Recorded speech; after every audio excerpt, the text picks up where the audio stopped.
क्या हाल है भाई आप सभी के। स्वागत है आप सभी का ऑनलाइन संस्कृत साहित्य के इस मंच पर। मेरा नाम है आकिफ सैफी। दर्शन की कक्षाएं हम कर रहे हैं और दर्शन की कक्षा में सांख्य योग न्याय इन तीन दर्शनों का जो सामान्य परिचय है उसको हमने पढ़ लिया है।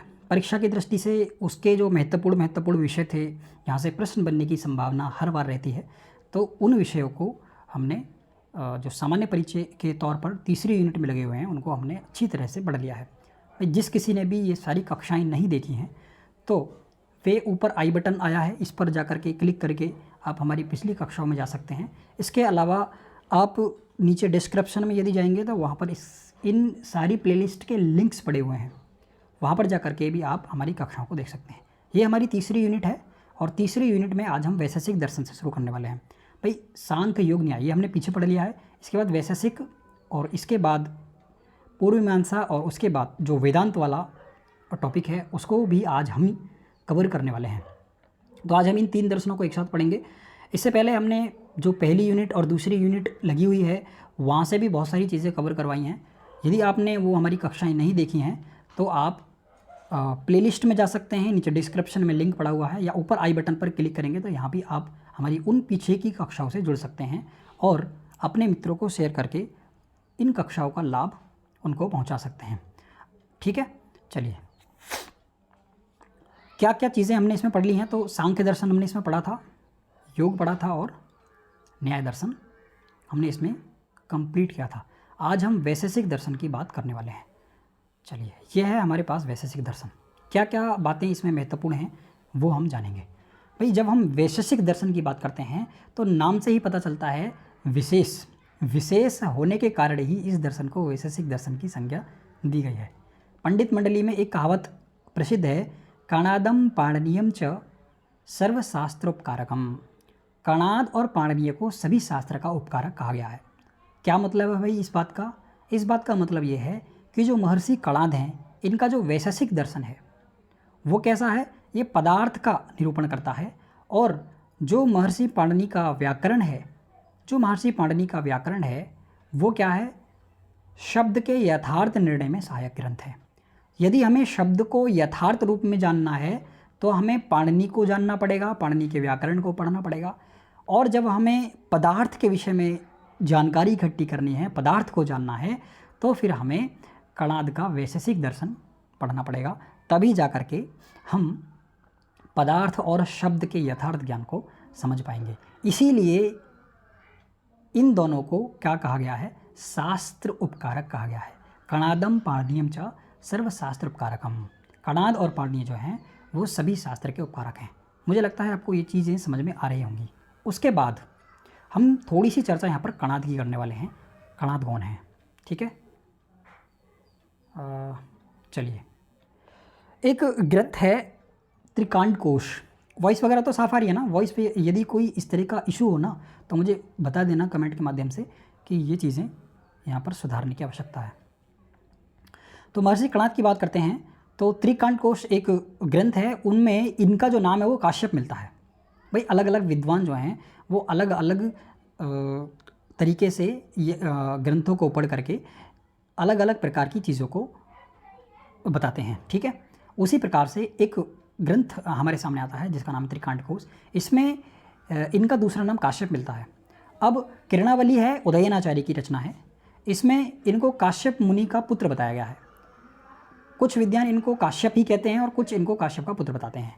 ऐसा किरणावली में हमें उल्लेख मिलता है, उदयनाचार्य जो हैं वो कहते हैं। और इनका गोत्र तो हमें इस बात से पता चल जाता है कि ये काश्यप गोत्र के हैं, ठीक है।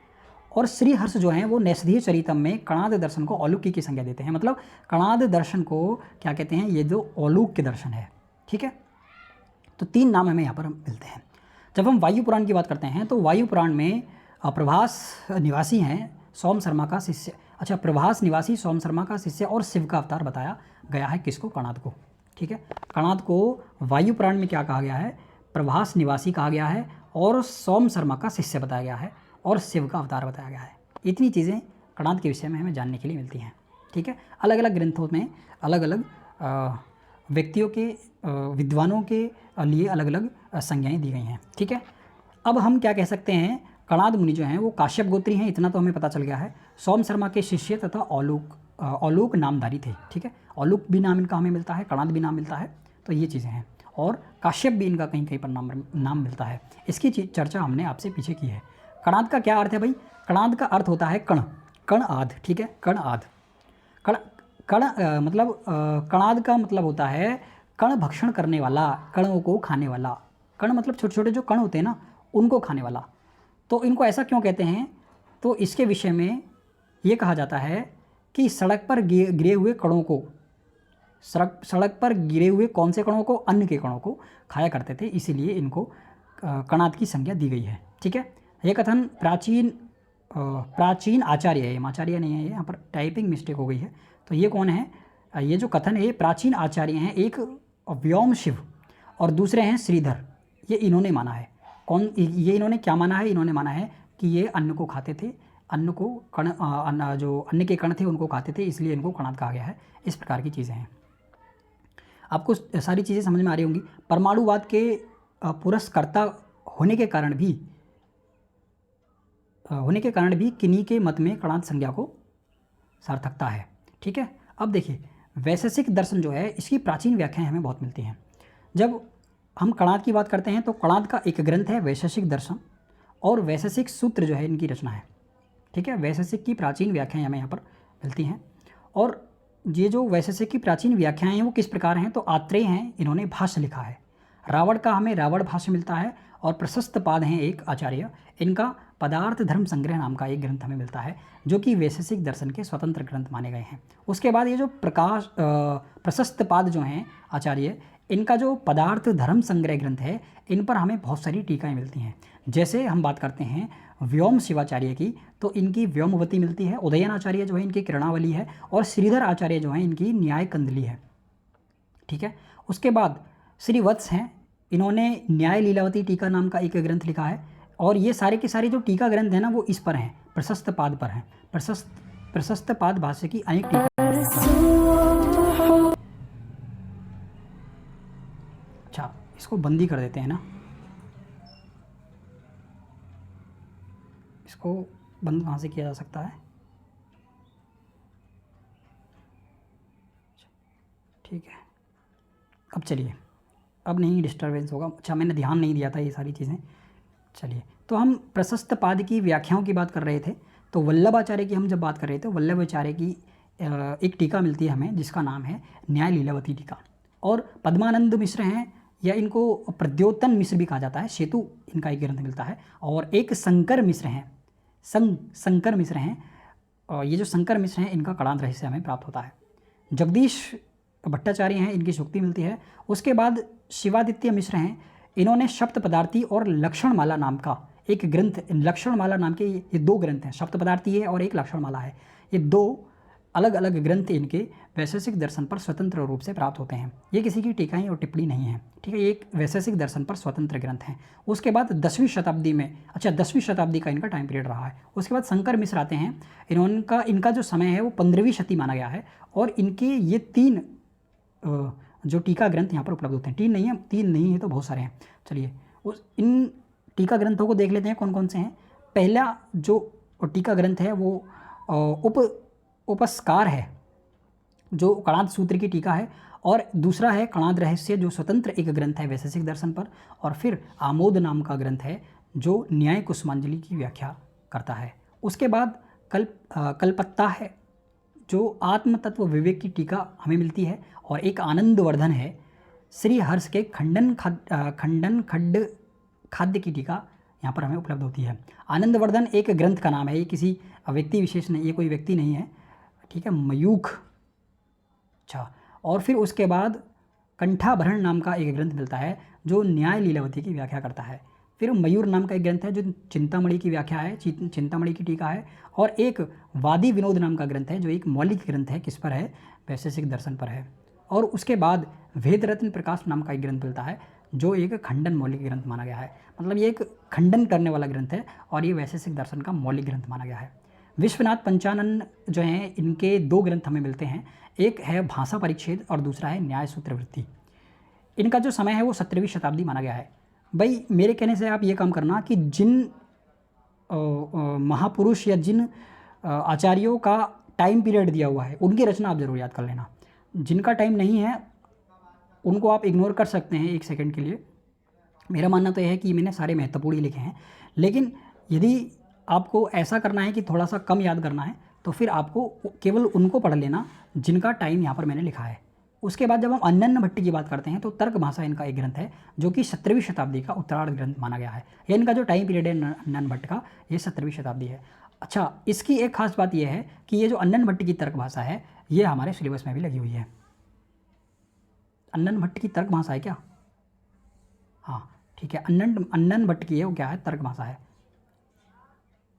तर्क भाषा है क्या? वैशेषिक दर्शन नहीं, तर्क भाषा नहीं है, ये तर्क संग्रह होगा। ये यहाँ पर टाइपिंग मिस्टेक है। अन्नन भट्ट की तो तर्क संग्रह है, ठीक है। अन्नन भट्ट की कौन सी है? ये तर्क संग्रह है, और जिसका समय क्या है? 17वीं शताब्दी का उत्तरार्ध माना गया है, ठीक है। तर्क संग्रह की बहुत सारी टीकाएँ हैं यहाँ पर। इन टीकाओं एवं टीकाकारों का विवरण यहाँ पर दिया गया है। देखिए, तर्क दीपिका है जो कि श्रीमद् अन्नन भट्ट कृत है, तर्क दीपिका। और तर्क संग्रह चंद्रिका ये हमें मिलती है श्री मुकुंद भट्ट की है। और उसके बाद सिद्धांत चंद्रोदय है जो कृष्ण धूर जटी की है, यानी कृष्ण धूर जटी जो है वो दक्षित इनकी है। और तर्क संग्रह टीका है श्री अनंत नारायण की है। तर्क संग्रह टीका जो है वो गौरीकांत की है। ये तर्क संग्रह टीका एक और है रामनाथ की है। तर्क संग्रह टीका विश्वनाथ की है। तो इस प्रकार से है, इनको आप याद कर सकते हैं। तर्क संग्रह टीका एक इसका पता नहीं है, ज्ञात है। और तर्क संग्रह तत्व प्रकाश जो नीलकंठी है, श्री नीलकंठ की है। तर्क संग्रह तरंगणी है जो श्री विंदेश्वरी प्रसाद की है। और तर्क संग्रह वाक्यार्थ है श्री मध्य गोविंद हर्बल की है। तर्क संग्रह व्याख्या है श्री मुरारी की है। तर्क संग्रह शंकु है, ज्ञात है, पता नहीं है किसकी है। और तर्क संग्रह उपन्यास है जो ज्ञात है, ये भी पता नहीं किसका है। निरुक्ति है जो श्री जगन्नाथ शास्त्री की है। और न्याय चंद्रिका है जो श्री केशव भट्ट की है। न्याय बोधनी है जो श्री गोवर्धन की है। और न्याय बोधनी एक और है जो श्री रत्ननाथ शुक्ल की है। और न्यायार्थ लघु बोधनी है जो गोवर्धन रंगाचार्य की है, ठीक है। तो इस प्रकार से यहाँ पर बहुत सारी टीकाएँ, बहुत सारी टिप्पणी यहाँ पर दी हुई हैं। यानी एक पदकृत्य है जो चंद्र जय सिंह की है, जिनको बुद्ध सिंह भी कहा गया है। और एक बाल प्रबोधनी है जो कि राम नारायण की है। भाष्यवृत्ति है जो कि मेरू शास्त्री की है। और एक और यहाँ पर हमें मिलती है वाक्यवृत्ति, और जो कि मेरू शास्त्री गोड़ बोले की एक रचना है। और एक रचना और है तर्क चंद्रिका या प्रभा इसको कहा गया है, वैद्यनाथ गाडगिल की है। और हनुमति व्यासपुत्र हनुमान की है। और भास्करोदया नाम का एक ग्रंथ है जो श्री लक्ष्मी नरसिंह की है। और तर्क संग्रह टिप्पणी जो है वो श्री पट्टाभिराम की है। तो ये बहुत सारी टीका हैं। उसके बाद मीमांसा की बात करते हैं, ठीक है। इतनी चीज़ें यदि आप न्यायशास्त्र मीमांसा के विषय में पढ़ लेते हैं तो मोर देन इनफ है आपकी परीक्षा के लिए। यहाँ से बाहर आपका प्रश्न नहीं बनेगा। उसके बाद हम मीमांसा दर्शन की बात करते हैं। भाई देखिए क्या है मीमांसा दर्शन। मीमांसा शब्द की जब हम बात करते हैं तो मीमांसा शब्द का अर्थ है किसी वस्तु के स्वरूप का यथार्थ वर्णन करना। जो वस्तु जैसी है उस वस्तु को वैसा ही बताना मीमांसा कहलाता है। वेद के दो भाग हैं, हम सभी जानते हैं, कर्मकांड है और ज्ञानकांड है। और यज्ञ इत्यादि की जो विधि है, जो अनुष्ठान है, उनका जो वर्णन है वो हमें कर्मकांड में मिलता है।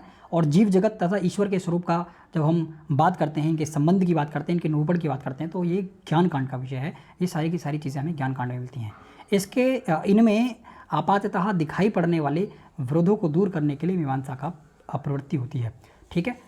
अब मीमांसा के दो प्रकार हैं। पहली है कर्म मीमांसा, दूसरी है ज्ञान मीमांसा। कर्म मीमांसा जो है ये प्योर मीमांसा कह सकते हैं इसको, जो कर्मकांड का विषय बताती है। और ये जो ज्ञान मीमांसा है ये है वेदांत जो है वो जो अंतिम जो दर्शन हमारे सिलेबस में लगा हुआ है, जिसको उत्तर मीमांसा कहते हैं, ये ज्ञान मीमांसा कही गई है। देखिए, कर्म विषयक विरोधों का परिहार करती है कर्म मीमांसा, और ज्ञान विषयक विरोधों का परिहार करती है क्या? ज्ञान मीमांसा। कर्म मीमांसा तथा पूर्व मीमांसा के नाम से अभिहित दर्शन मीमांसा कहलाता है। और ज्ञान मीमांसा तथा उत्तर मीमांसा की जो बात करते हैं तो इसका एक प्रख्यात दर्शन है जिसको वेदांत कहा गया है। जेमनी की बात करते हैं, क्योंकि जो मीमांसा है इनके प्रवर्तक आचार्य जेमनी माने गए हैं। और इनका एक ग्रंथ है जेमनी सूत्र। देखिए, जेमनी की बात जब हम करते हैं तो इनका जो समय है वो 300 विक्रम पूर्व माना गया है। ये मीमांसा दर्शन के सूत्रकारक हैं। सूत्रकार हैं, ठीक है, सूत्रकार कहिए, सूत्रकार कहिए, कुछ भी कहिए, परंतु प्रवर्तक नहीं है, ऐसा माना गया है, ठीक है। इन्होंने मीमांसा के 8 आचार्यों का मत यहाँ पर उद्धृत किया है। 8 आचार्यों के विषय में ये बताते हैं। मीमांसा सूत्र में अपने मीमांसा सूत्र की जब ये अपने मीमांसा सूत्र की बात करते हैं तो उस मीमांसा सूत्र में ये 8 प्रकार के जो आचार्य हैं उनका मत उल्लेख करते हैं। पहले हैं अत्रेय हैं, दूसरे हैं आलेखन हैं, आश्मरथ्य हैं, एतिशायन हैं, कामुकायन हैं, कारणजिनी हैं और वादरायन है, वादरी है तथा लालुकायन है। तो ये 8 प्रकार के आचार्य हैं जिनका उल्लेख ये अपने ग्रंथ में, जिसका नाम जैमिनी सूत्र उसमें करते हैं। लेकिन इनके सूत्रों की उपलब्धि अभी तक नहीं हुई है, ठीक है। अब उसके बाद कासकृतिष्ण नामक एक आचार्य हुए हैं। उन आचार्य के मीमांसा ग्रंथ का उल्लेख पतंजलि के महाभाष्य में हमें मिलता है, ठीक है। मीमांसा दर्शन के 16 अध्याय, मीमांसा दर्शन की जब हम बात करते हैं तो इसमें 16 अध्याय हैं, 16 लक्षणी इसको कहा गया है। पहले 12 जो अध्याय हैं वो 12 लक्षणी माना गया है, यानी पहले 12 जो अध्याय हैं उनको 12 लक्षणी के नाम से जाना जाता है। और अंतिम 4 जो अध्याय हैं ना, ये वाले देखिए, ये अंतिम 4 जो हैं ये वेदांत के नाम से जाने जाते हैं, वेदांत, ठीक है। अंतिम जो 4 अध्याय है ये उत्तर मीमांसा की बात करते हैं। 12 लक्षणी जो 12 अध्याय हैं ये पूर्व मीमांसा की बात करते हैं, ठीक है। तो मीमांसा को हमने 2 भागों में बांटा है, पहला है पूर्व मीमांसा और दूसरा है उत्तर मीमांसा, ठीक है।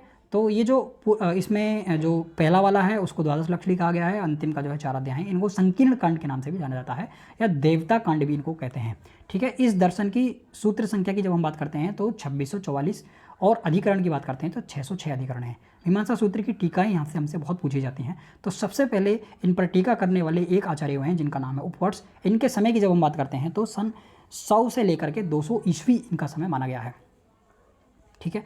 पाणिनि के गुरु माने गए हैं ये, पाणिनि के गुरु वर्ष थे, वर्ष के भाई कौन थे? उपवर्ष थे। इन्होंने मीमांसा सूत्र पर एक वृत्ति लिखी है जिनका संकेत साबर भाष्य तथा शारीरिक भाष्य में मिलता है, तथा इनके अलावा सामदेव की रचना कथा सरित सागर जो है एक ग्रंथ है उसमें मिलता है, लेकिन यह वृत्ति जो है वो अभी उपलब्ध नहीं है। भाई मुझे इसमें डाउट लग रहा है क्योंकि ये जो उपवर्ष हैं यदि इनको पाणिनि के गुरु वर्ष थे और वर्ष के भाई उपवर्ष थे, तो मेरे हिसाब से इनका समय तो 700-800 ईस्वी के आसपास जाना चाहिए। पता नहीं यार ये इन्होंने किस प्रकार का तर्क यहाँ पर दिया है, मुझे समझ में नहीं आ रहा है। यदि आपको समझ में आ रहा हो तो मुझे बता देना। वैसे ये एक प्रमाणिक पुस्तक में लिखा हुआ था, उसका मैंने यहाँ पर टाइप किया है, गलत नहीं होगा, लेकिन मेरे समझ में ये नहीं आ पा रहा है क्योंकि उपवर्ष जो हैं वो पाणिनि के यदि गुरु बताए गए हैं, यानी पाणिनि के जो गुरु हैं उनके भाई यदि उपवर्ष को बताया गया है, तो पाणिनि का समय जब हम बात करते हैं तो पाणिनि का समय तो 700-800 ईसा पूर्व के आसपास मिलता है। तो यदि अगर ये गुरु के भाई भी हैं तो 1-2 साल का अंतर आ जाएगा, है नहीं, इतना थोड़ी ना अंतर आ पाएगा, 4 साल 5 साल का अंतर आ जाएगा। तो ये हिसाब, ये गणित मेरे समझ में नहीं आ रहा है। उसके बाद साबर स्वामी की बात करते हैं तो इनका जो समय है वो 200 ईस्वी माना गया है और सबर स्वामी के समस्त 12 अध्यायों पर इन्होंने भाष्य लिखा है जिसका नाम है सबर स्वामी भाष्य। ये बहुत प्रसिद्ध ग्रंथ है, ठीक है। मीमांसा सूत्र पर सबसे बड़ा भाष्य जो है वो इन्हीं का है, साबर भाष्य का, ठीक है।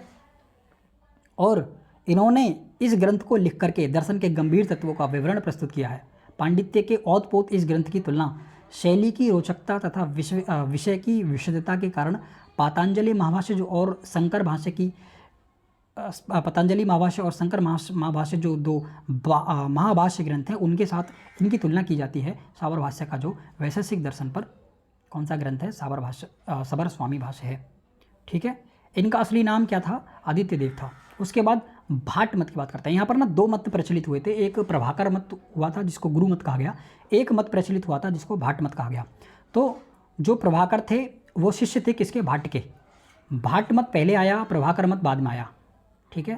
प्रभाकर मत, ये जो मत आया ये बाद में आया, ये वाला मत पहले आया, तो इसको मैंने पहले नंबर पे लिखा है। तो ये जो गुरु थे और ये कौन थे? शिष्य थे। लेकिन शिष्य होने के साथ साथ भी इनका जो मत है इसको गुरु मत के नाम से जाना जाता है। आप कंफ्यूज मत होइएगा, गुरु मत, ठीक है। इनके मत को गुरु मत कहते हैं, वास्तव में गुरु इनके ये थे, लेकिन फिर भी हम गुरु मत इसको ये जो प्रभाकर मत है इसी को गुरु मत कहा जाता है और प्रभाकर मत भी कहा जाता है। और इनके जो गुरु थे वो थे भाट्टाचार्य। तो इनका जो मत प्रचलित हुआ था वह हुआ था भाट मत। तो इस तरह से 2 प्रकार के मत हमें मिलते हैं, भाट मत और प्रभाकर मत। तो यहाँ पर आपको दिख रहा भी होगा लिखा हुआ कि जो प्रभाकर मत है इसको गुरु मत भी कहा गया है। ये दोनों मत प्रभाकर के तथा कुमारिल के द्वारा प्रचलित हुए थे। कुमारिल भट्ट नाम के एक आचार्य हुए हैं उनके द्वारा। कुमारिल भट्ट की हम सबसे पहले बात करेंगे तो इनका जो समय है वो सप्तमी शती यानी कि 700 ईस्वी के आसपास इनका समय माना गया है। ठीक है। अब मीमांसा के इतिहास में मौलिक सूझ विशद व्याख्या तथा अलौकिक प्रतिभा के कारण सदा स्मरणीय रहेंगे कौन? कुमारिल भट्ट। ठीक है।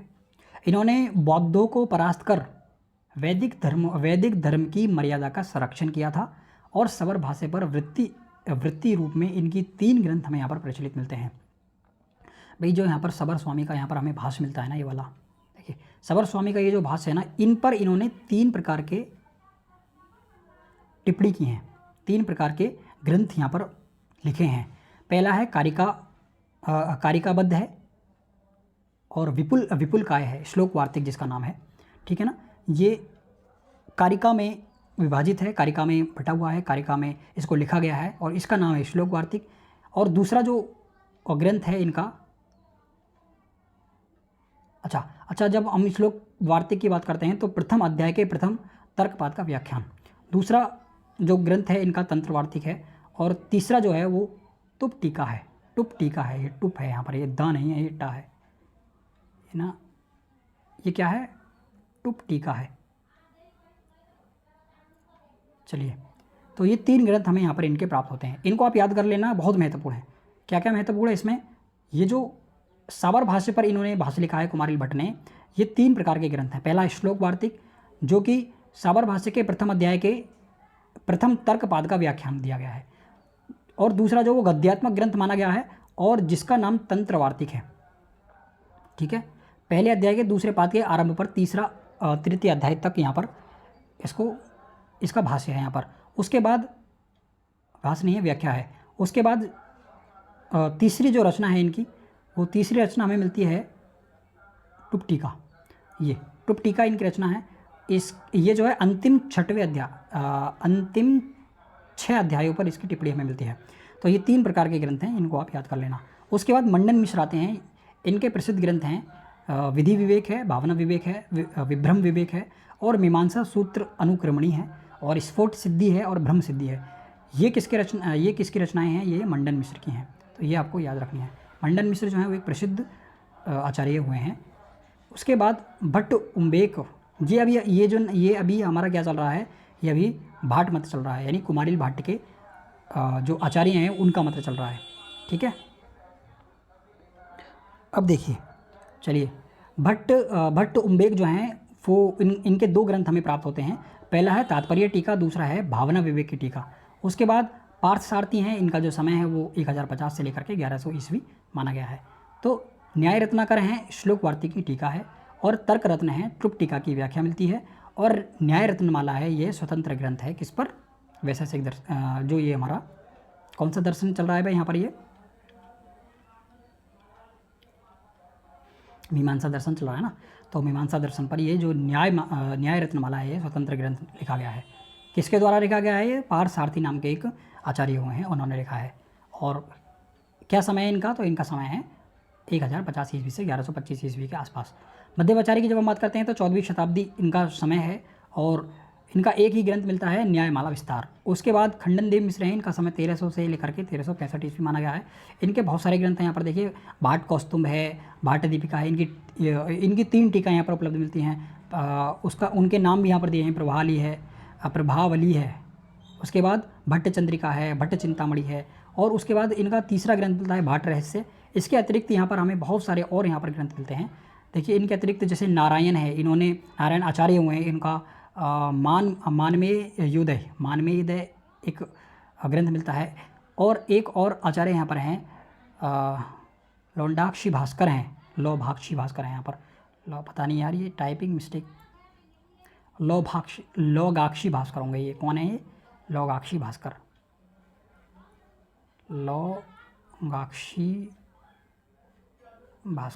ठीक है। तो ये आप याद कर लेना। इनका ग्रंथ जो है वो क्या है? अर्थ संग्रह है, और ये हमारे सिलेबस में भी लगा हुआ है। और इसके अलावा शंकर भट्ट का मीमांसा, बाल प्रकाश है। तो ये यहाँ पर बहुत सारे यहाँ पर ग्रंथ दिए हुए हैं, आप इनको याद कर सकते हैं। उसके बाद प्रभाकर मत की बात करते हैं, इसको गुरु मत भी कहते हैं। गुरु मत के संस्थापक जो हैं प्रभाकर मिश्र के काल तथा व्यक्तित्व के विषय में आलोचकों में एक मत नहीं है।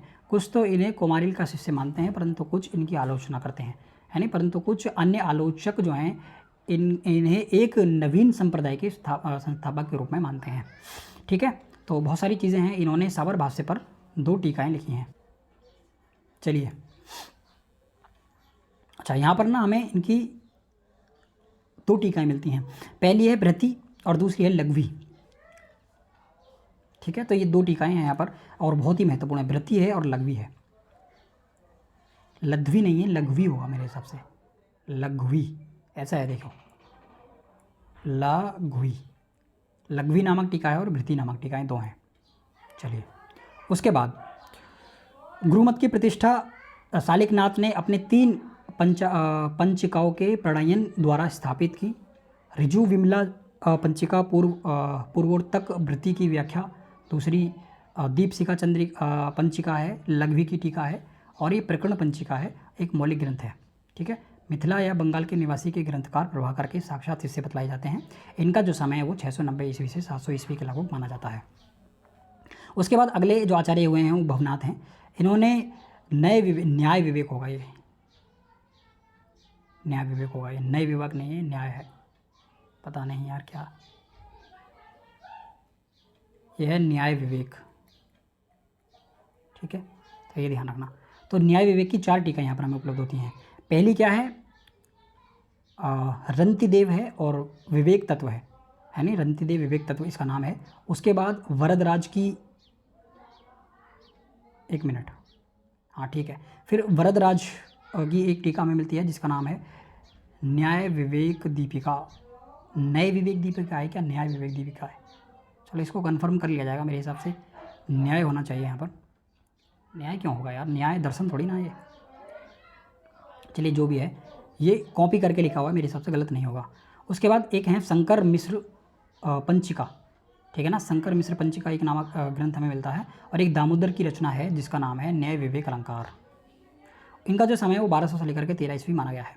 उसके बाद मुरारी मिश्र आते हैं। इनका जो समय है वो 12वीं शतक प्रतीत होता है, यानी 12वीं शताब्दी के आसपास इनका जो समय है वो हमें प्रतीत होता है, मालूम चलता है। और इनके ग्रंथ का नाम है लुप्त प्राय, यानी इनका अच्छा नाम नहीं है, इनका जो ग्रंथ है वो कैसा है, लुप्त है, ऐसा है कि प्रकाशित नहीं है, ऐसा माना गया है। ठीक है, लुप्त है ऐसा कह रहे हैं। उसके बाद वेदांत दर्शन की बात करते हैं, अंतिम है वेदांत दर्शन। वेदांत दर्शन भारतीय अध्यात्म शास्त्र का मुकुटमणि माना जाता है। अब तक वर्णित है यहाँ पर, ये वर्णित है। ठीक है, यहाँ पर क्या है, वर्णित है। वर्णित दार्शनिक प्रवृत्तियों तथा तार्किक विचारों का चूड़ांत उत्कर्ष वेदांत में उपलब्ध होता है। वेदांत का मूल जो है वो उपनिषद है, मतलब ऐसा यदि हम कहें कि वेदांत कहाँ से आया है तो उपनिषदों से आया है। इनका वर्णन पहले किया जा चुका है। ये हमें सारे के सारे जो प्रमाण हैं हमें वेदांत शास्त्र में मिल जाएंगे और उपनिषद में मिल जाएंगे। जो सिद्धांत वेदांत के हैं वो सारे के सारे जो सिद्धांत हैं उनके प्रमाण हमें उपनिषद में मिल जाते हैं। ठीक है, श्रुति के चरम सिद्धांत के अर्थ में वेदांत शब्द का प्रयोग उपनिषदों में ही सबसे पहले उपलब्ध होता है। उपनिषदों के दैविक होगा, ये दैविक, उपनिषदों के दैविक रहस्यमय सिद्धांतों के प्रतिपादक होने के कारण उनके लिए वेदांत यानी वेद का अंत सिद्धांत शब्द का प्रयोग किया गया है। परंतु कालांतर में औपनिषदिक सिद्धांतों में आपाततः विरोधों के परिहार करने की तथा एक वाक्यता करने की आवश्यकता प्रतीत होती है। ठीक है, इसी की पूर्ति करने के लिए वादरायण व्यास ने ब्रह्मसूत्र का निर्माण किया है। यह 550 सूत्र का स्वअल्पकेश्वर ग्रंथ समस्त वेदांत सिद्धांतों का आकार ग्रंथ है। ठीक है, जिसकी अपनी दृष्टि से विस्तृत व्याख्या कर पीछे के आचार्य ने अपने धार्मिक मतों की भव्य प्रतिष्ठा की है तथा विलुप यश अर्जित किया है। ठीक है, उसके बाद ये जो ब्रह्मसूत्र है इसकी थोड़ी सी बात करते हैं। ब्रह्मसूत्र में 4 अध्याय हैं और प्रत्येक अध्याय में 4 पाद हैं। प्रथम अध्याय का नाम समन्वय अध्याय है। पहला जो अध्याय है इसका नाम क्या है, वो समन्वय अध्याय है। इसमें समग्र वेदांत वाक्यों का साक्षात या परंपराया प्रत्यंग भिन्न अद्वितीय ब्रह्म के तात्पर्य दिखलाया गया है। इस अध्याय के प्रथम पाद में स्पष्ट ब्रह्म लिंग युक्त वाक्यों का विचार किया गया है। इस पाद के प्रथम 4 सूत्र विषय दृष्टि में नितांत महत्वशाली हैं। इस ग्रंथ की जब हम बात करते हैं तो इसके ये जो प्रथम 4 सूत्र हैं ना, ये बहुत महत्वपूर्ण है। उन सब 4 सूत्रों को हम पढ़ेंगे आगे भविष्य में। अब देखिए, ब्रह्म सूत्र के जो भाष्यकार हैं वो बहुत पूछे जाते हैं, तो आपको ये याद रखने हैं, पहले जो आचार्य हुए हैं वो शंकर आचार्य हुए हैं, और इनका हमें एक ग्रंथ मिलता है जिनका नाम है शारीरक भाष्य। शारीरिक नहीं है, शारीरक भाष्य है। और ये क्या है, इनका एक सिद्धांत है निर्विशेषात अद्वैतवादी ये माने गए हैं। भास्कर की जब हम बात करते हैं तो इनका एक ग्रंथ मिलता है भास्कर भाष्य, ठीक है। इनका जो सिद्धांत है वो भेदाभेद है। और रामानुज आचार्य हुए हैं श्री भाष्य है, मध्यवाचार्य के पूर्ण प्रज्ञा भाष्य है, निम्बाक आचार्य जो हैं वेदांत पारिजात भाष्य है, श्रीकंठ का शैश्व भाष्य है, और श्रीपति का श्रीकर भाष्य है, वल्लभाचार्य काड़ूम भाष्य है, और विज्ञान भिक्षु का विज्ञान अमृत भाष्य है, और आचार्य बलदेव जो हैं इनका गोविंद भाष्य है। तो ये इतनी सारी चीज़ें हमें यहाँ से प्राप्त होती हैं और ये आपको याद करनी है, ठीक है। आज की कक्षा हम यहीं पर रोकने वाले हैं, और जितनी भी चीज़ें इससे संबंधित थी, दर्शन से संबंधित, वो हमने आप सभी के सामने प्रस्तुत की हैं। यदि कक्षा आपको अच्छी लगी है तो कक्षा को अपने मित्रों तक शेयर कर दें ताकि इसका लाभ आपके मित्रों को भी हो सके, ठीक है। चलिए, और जो चीज़ें सुधार करने योग्य हैं उनको कमेंट में बता दीजिएगा कि ये चीज़ें आपको सुधारनी चाहिए। चलिए, अगली कक्षा में आपसे मुलाकात करते हैं।